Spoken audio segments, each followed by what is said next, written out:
Magandang araw, Timog Dos.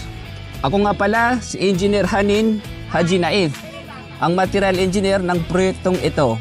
Ako nga pala si Rap Hubert Sitandog, ang assistant materials engineer ng proyektong ito. Nandito tayo ngayon sa 25MG0024, Construction of Concrete Road JCT, National Highway, Surala, Lake Cebu, Maitum Road to Ubo Elementary School, Barangay Lamfogod, Lake Cebu, South Cotabato, na nagkakahalagang 19,159,865.69 pesos. Nandito po tayo ngayon upang tunghayan ang sampling ng coarse at fine aggregates sa proyektong ito. Tara, matuto tayo. Tara!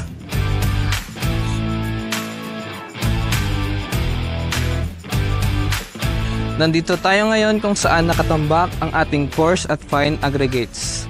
Sir, may tanong ako sa iyo. Ano po ba yung tamang proseso sa pag-sample ng fine at coarse aggregates? In accordance with AASHTO T72 or STMD 75, ang wastong procedure para sa pagkuha ng samples galing sa piles, kukuha tayo ng at least 3 increments taken from the top third at the midpoint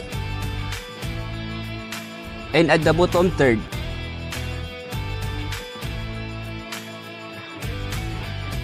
Andito na pala ang ating sample sa coarse at fine aggregates. Ang weight sample ang kinuha natin para sa coarse aggregates is minimum of 25 kilograms, while sa fine aggregates is minimum of 10 kilograms. O ngayon, susulatan natin yung sample natin ng project details. Una, sa taas yung date, sa baba niya yung contract ID, then after yung location ng project, then sa baba kung saan galing yung source natin.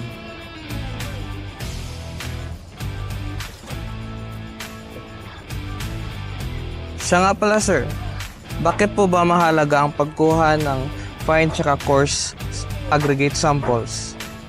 May sinusunod tayong DO number 31 series of 1985.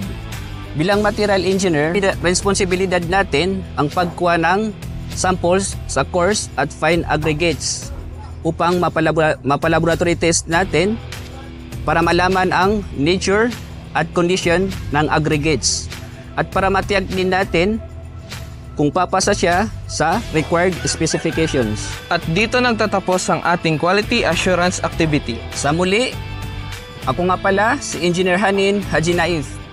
At ako naman si Engineer Rap Hubert Sitandog.